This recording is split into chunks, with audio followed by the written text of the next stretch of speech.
Barrackpore police কমিশনারেটের নির্দেশনায় ও বীজপুর থানার তৎপরতায় আজ রবিবার কাঁচরাপাড়া পৌরসভার 13 নম্বর ওয়ার্ডে আয়োজিত হলো সাইবার সচেতনতা বার্তা অনুষ্ঠান। এখানে উপস্থিত ছিলেন বীজপুর থানার আধিকারিকগণ, উক্ত ওয়ার্ডের পার্ষদ তথা সিআইসি মেম্বার দিলীপ ঘোষ সহ অন্যান্য বিশিষ্ট ব্যক্তিগণ।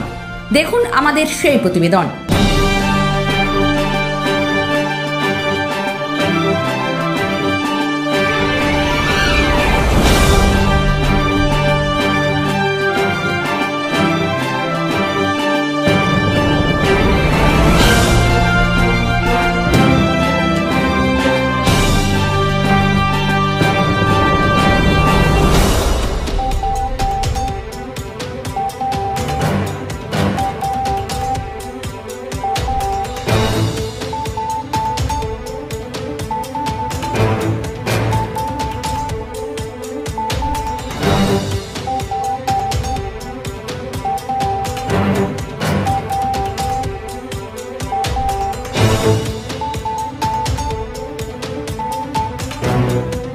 এই অনুষ্ঠান প্রসঙ্গে দিলীপ ঘোষকে জানিয়েছেন, শুনে নেওয়া যাক। সেই উদ্যোগকে মান্যতা দিয়ে কাঁচরাপাড়া থানার ভারপ্রাপ্ত আইসি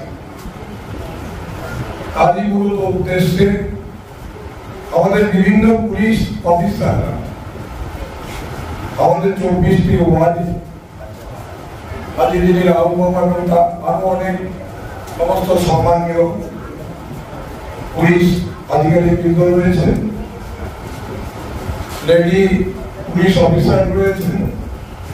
বিশেষ করে আমাদের 13 নম্বর ওয়ার্ড সমস্ত মা এবং বোনেরা এবং আমাদের যারা সহকর্মী কথা উল্লেখ করতে হয় এটা সারা পশ্চিমবঙ্গের সাইবার ক্রাইম সম্বন্ধে আমাদের যে সরকার, পশ্চিমবঙ্গে মাননীয় মুখ্যমন্ত্রী মমতা বন্দ্যোপাধ্যায়ের নেতৃত্বে চলে, যে কোনো অসামাজিক কাজের বিরুদ্ধে পুলিশ প্রশাসন কঠোর থেকে কঠোর ভূমিকা পালন করে। এই সাইবার ক্রাইম একটা প্রতারণা, এই প্রতারণা ঠেকানোর জন্য আমাদের ব্যারাকপুর পুলিশ কমিশনার রেটে যিনি কর্ণধারা আছেন মাননীয় অজয় ঠাকুর মহাশয়ের নেতৃত্বে আজকে বীজপুরের প্রত্যেকটি ওয়ার্ডে এই অ্যাওয়ারনেসটা করা হচ্ছে। সাইবার ক্রাইম আজ আমাদের 13 নম্বর ওয়ার্ডেও হয়েছে। এখানে আপনারা দেখেছেন যে আমাদের 13 নম্বর ওয়ার্ডের অগণিত মা বোনেরা, সর্বস্তরের সাধারণ মানুষ, শিক্ষক এবং ডাক্তার সবাই এখানে উপস্থিত হয়েছে। আমাদের এখানে এই সচেতনতা করার প্রয়োজন আছে বলেই বীজপুর পুলিশ প্রশাসন প্রত্যেকটি জায়গায় অ্যাওয়ারনেসের মাধ্যমে এই বার্তাটা তিনি দিয়ে যাচ্ছে।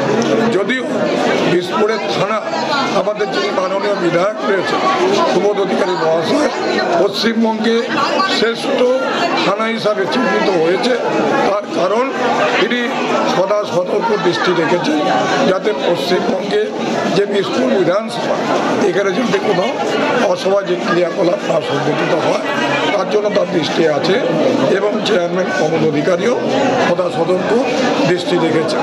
আমরা কাউন্সিলররা সবাই মিলে এলাকায় শান্তি শৃঙ্খলা বজিয়ে রাখার জন্য ঐক্যবদ্ধভাবে বিভিন্ন প্রতারণা, যে কোনো অসামাজিক কাজ হোক তার বিরুদ্ধে প্রশাসনকে সাথে নিয়ে আমরা কঠোর ব্যবস্থা গ্রহণ করার জন্য অঙ্গীকার। কাঁচরাপাড়া থেকে 24 ঘন্টা লাইভের জন্য শুভম কুমার রায় রিপোর্ট।